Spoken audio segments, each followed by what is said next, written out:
Hello and welcome back to Suspended Fanimation. I'm your host, Dennis Bithoulkas, and it's another episode of Is It Worth My Time? This time I'm tackling Space Force from Netflix. Welcome, everybody. I'm going to take care of some business first, then I will get into the non spoiler version of it, and then I'll go into the spoiler version. So, if you like what you see here, like, share, and subscribe. If you're still on the fence about subscribing, you're going to see a little video that pops up at the end of this video. And if you basically what YouTube does takes the algorithms of all the stuff that what you've been watching and tries to match it as best as possible. One of the videos, my vast video library, and pops it up there just for you. Up here is going to be what did I do? Hey, Morks, how's it going? Oh, God, now I just blanked. Oh, that's right. The special edition of Saturday Morning Blast Off is what's going to be up there. Wow, blanked on it completely. The week has been running together quite a bit. I actually thought I lived this week already. So, long story. If you want to know when I'm on live again next, you can hit the bell down below there. It's a 50-50 chance of YouTube actually notifying you. Best thing to do is to go to suspendedfanimation.com, take a look at my schedule. I put it up there weekly, and also all the links to my social media. So that's Twitter, Instagram, and Patreon. No tiers set up as if you're on the Patreon page. And speaking of Facebook, I put that whole schedule on my Facebook page, and you can also there's a Facebook group page which you guys can post stuff on and chat amongst yourselves. Wow, that's the most horrible intro I've done in a while. All right, so the non-spoiler version of this. So, of course, this is done by Steve Carell and Greg Daniels from The Office, the American version of The Office, I should say. And they essentially took the fantasy of somebody that works in government that has created another branch of the military called Space Force, and they've decided to make a comedy of it. Or I guess it's a comedy. It's kind of more of a dramedy, or it depends on the episode. So it kind of doesn't know where it wants to go. But anyway, it's about a guy that's in the Air Force. He's a general. He just becomes a new 4-star general. He gets put in charge of Space Force, and he has to get boots on the moon by 2024. That is when he is supposed to be doing this. And so it's all about him, what's happening, with this Space Force team and his family that moves with him and all that kind of stuff. Hijinks ensue, of course. You're dealing with scientists as well. It's got a good cast. It's got a really decent cast of people. It's got some actually excellent people that are in there. But there's something that doesn't quite hit the mark on this one. I don't know what it is. And I think it's just the unevenness of the episodes. It never finds a rhythm. It just keeps, it's kind of like if you really want, it's like a rocket that starts and then stops and then starts to sink and then starts again, then stops and then sinks and then starts again and stops. And that's pretty much how the episodes go. And add into that a little bit of teen drama, which it's kind of, it's not great. So if you're a fan of The Office, sure, go for it. You'll probably enjoy it more than I did. I wasn't a fan of it. There's also some stuff that's being held back to information wise within the show. I can't get into specifics, of course. This is the non-spoiler version. And that's kind of what threw me off on this. Yes, it is a hell of a lot better than Avenue 5. Penn, I agree with you. It is. Avenue 5, I couldn't even finish. Avenue 5 was just dog shit. I mean, I stopped watching that piece of shit just because it was bad. So this is 10 episodes. They are roughly about half an hour in length. Some a little bit shorter, some are a little bit longer, like a couple minutes longer, but they all are roughly around half an hour in length. And it's 10 episodes, like I said. So the first season is now on Netflix. And is it worth my time? No, it's not really. It's really not. It's not something that's, abhorrent. But it's kind of a waste of time, quite honestly. There's some funny moments in it. There's some chuckles here and there, but for the most part, it's kind of bland. and just it's like a Saturday Night Live skit that goes on way too long. Is really what it is.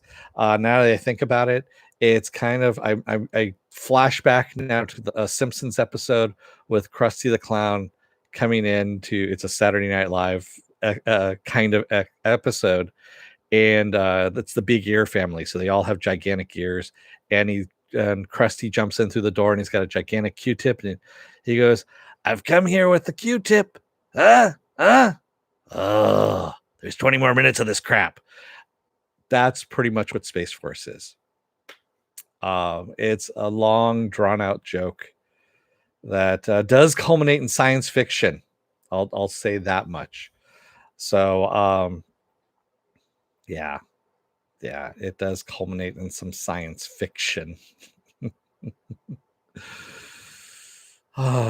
So, with that said, spoiler alert, I am going to spoil this series, I guess you could say. And if you haven't watched it, go and watch it at your own peril, even after what I've said there. Otherwise, stick around and I'm going to spoil it for you. Thank you, Viking Bitch, for the paddle.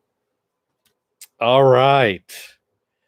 So, the one thing that really pissed me off about this series is Lisa Kudrow's character. She plays the wife, and sorry, I have my IMDb up here. Um, you know, she plays Maggie, and as soon as they move out to Colorado, she is in jail. So we flash forward a year after he gets the assignment, and she's in prison. We don't know why she's in prison. We never find out why she's in prison. Yeah, she's barely in it, but she is a big overshadowing, character in this because of what happened to her character. All we know is that she is going to be in prison for at least 40 years. 40 years. What the fuck did she do? She obviously did something that to somebody in the government to get a federal crime is what I'm guessing. I don't know for sure, but yeah, and the thing is, there was an interview with Greg Daniels, and he goes, "Yeah, we may get to that in season 2. We may talk about it."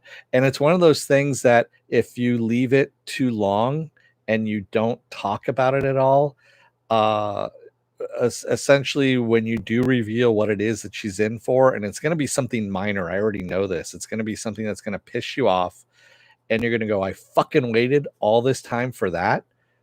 And that's what's going to kill this thing for people that actually are fans of The Office on this and are giving it more leeway than it deserves.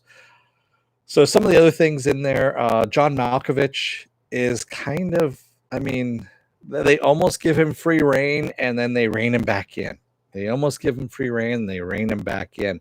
And you get to see this in the little video that he does for when you find out that he's serenading his boyfriend, and with a rendition of "It's a Wonderful World," but he's changed the lyrics on it, of course, and it's kind of out there. It's a John Malkovich out there, but it's not far enough, and it kind of brings it back in. And I understand the character's supposed to be a scientist. You can still make him a little nutso because I trust me, I work with scientists. A lot of them are fucking nutso. It's just what happens sometimes. The other standout character, of course, was Jimmy O Yang as Dr. Chan. And for some reason, he fucking made me laugh on a lot of stuff, especially when he's in the car with Angela and he's taking her for LASIK. And she's, got her eyes covered now. She's supposed to be blind now at this point because she needs to have her eyes covered. And they're doing K-pop and they're dancing in the car to K-pop. And they're both doing the moves. And the choreography on it is actually really fucking good. That was actually kind of a surprise. And then also just some of his lines too, with the whole thing about everything's going to be automated. All jobs are going to be automated one day, except for scientists. And then he kind of smiles. And it was just kind of that realization that, hey, his job's secure. And I fucking started laughing. That actually made me laugh. One of the rare occasions in the show when it did. So the other part of this, the daughter Erin, uh, where she's feeling the whole storyline of her feeling neglected, not knowing what's going on with her parents because now that they're going to be apart for so long, they've decided to have an open marriage and that, he can go out and date. And she's already dating somebody in prison, all that kind of stuff. And then she goes off and rebels and it becomes this teen dramedy at some point. And you're like, where the fuck did this come from? She's not that I'm sorry, she's not that good of an actress to begin with to kind of waste that amount of the story. Well, there really isn't that much story either too, so it's probably padding on their part. So yeah, it just was horrible. I mean, I would have liked to have seen the more of the science in it, I guess you could say, or them tinkering with gadgets. For example, if you go back to there's a great show called Better Off Ted, where the scientists in the background, they always have some kind of weird shit that they're working on. And some kind of experiment. And it always goes awry at some point in time. And it's a background thing that happens. It's funny, but it also brings a little bit of elevated humor, I guess you could say, to it. And that's kind of what this show needed. I realize they're trying to show military dumb, all that kind of stuff, and um, it gets old after a while, even for someone like me, you know. And I was just sitting there, kind of going, wow, man, you're just really beating a fucking joke into the ground and it's turning to dust. And now it's turning, you're vaporizing, it's atomizing. Just stop. And then the ending. Let's just talk about the ending for a second, where they end up on the moon, of course. They have to go there because China is already there, and China basically says you can't land in the Sea of Tranquility because we're doing experiments. And really, what they're doing is they're harvesting H3, some, which they're going to bring back down because it's cheaper. Anyway, um, it is cheaper than manufacturing. Granted, it is. So I'll give them that. But the I don't know. That's where it delves into science fiction for me. Is this whole thing of them going to the moon, trying to establish a moon base, them having to go to war up there, and they damage each other's habitats. And now, what the fuck are they going to do? And in the meantime, the Air Force has taken over Space Force. Uh, Steve Carell's character, the general there, Mark, has taken off because he was arrested and he escaped in order to go get his daughter, who had run off with some guys that were going to party, and it's a bad scene. And of course, his wife has broken out of prison with her lover, the guard, and they all meet up at the, out in this field in a helicopter. It was weird. And it was so far out there that, yeah, it broke the spell. I mean, I already had a spell of disbelief going already, but at this point, I was just like, yeah, this thing is just trash. I can't watch any more of it. Um, I do like Angela's first words of being the first black woman on the moon. She was going to say, it's good to be back on the moon. And instead, she says, it's good to be black on the moon, uh, which gets memed and auto tuned and all kinds of stuff like that. And that was actually kind of funny as well. So there's some little stuff in there, little moments here and there that make you laugh or make you chuckle, but not enough to make you want to stick around with it. To tell you the truth, I really wasn't invested in the characters. Um, I really didn't care about the characters, to tell you the truth. And other than Angela, I mean, Angela was about the only one that I liked. And then once she started getting involved with Dr. Chan, then that actually dynamic started working, which they should have explored a little further, earlier, I should say, is what they should have done. They should have explored that earlier. They should have omitted some of the stuff about 3 or 4 of the episodes near the beginning and kind of fast forwarded to we need to get to the moon.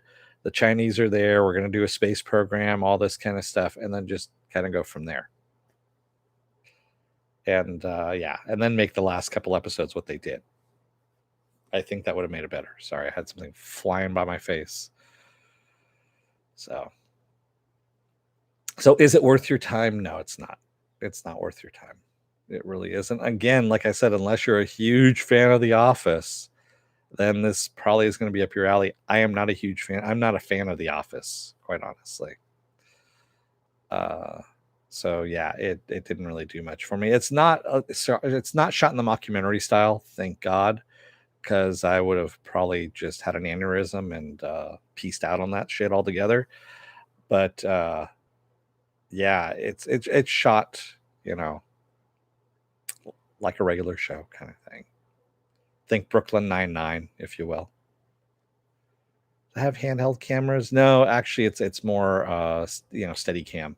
It's not handheld cameras, thank God, too. So no shaky cam. So there you go. Verdict is it's not worth your time. So what else do I have going on this week? Tomorrow I'm off. Friday is going to be Harley Quinn, another episode of Harley Quinn, the excellent Harley Quinn. We only have 3 episodes left. Yeah. 3 episodes left. That's all we've got going on. I believe that's all we've got left. Yeah. No, I take that back. 4 episodes left. My bad on that one. Because Friday is going to be episode 10. And we have 13 episodes. So 10, 11, 12, 13. That's 4. I know how to count. Yes, Harley does rock. And then Saturday is going to be Saturday Morning Blast Off. It goes back home to Saturdays. Saturday Morning Blast Off, where I take the genre news of the week and any other genre stuff you guys want to talk about and talk about it with you. Sunday, I'm going to be off. What am I going to be doing Monday? Monday is going to be Stargirl. Stargirl is actually pretty good, I have to admit. I was pleasantly surprised by it, and hopefully it picks up a little bit more. That's all I wanted to do, is pick up a little bit more. Wow, getting invaded, I guess, over here. I've got the helicopters flying in fairly low. Sorry, I guess that's what's going on there. Is I'm being invaded by the paramilitary. Oh, so what is going on Tuesday? Tuesday, I don't know yet. I might do another episode of Is It Worth My Time about HBO Max, and is it worth it or not? And then I will find out on Wednesday which episode, what is it worth my time I'm going to do. I'll put it up on the schedule once it's done, once I realize what's happening here. I'm padding stuff out, of course, until Doom Patrol comes out on the 25th. Yeah, I agree with you, Penn. It is better than expected so far. It really is.